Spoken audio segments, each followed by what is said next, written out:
No, právě. Zelená nesvítí, červená taky ne. Prostě jdu. Přerov je Přerov.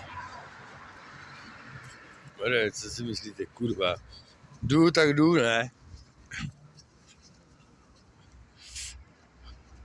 Pojďte se mnou.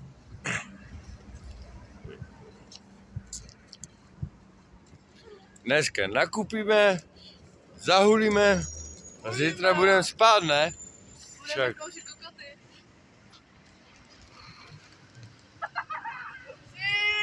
Opa! Vidíte?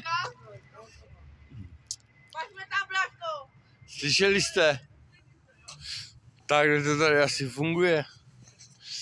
A jsme u obchodního domu. Tesco?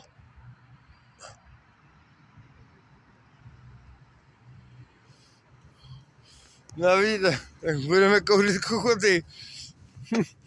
Já si jdu teda nakoupit potraviny, ale vy budete kouřit kokoty. Těší mě.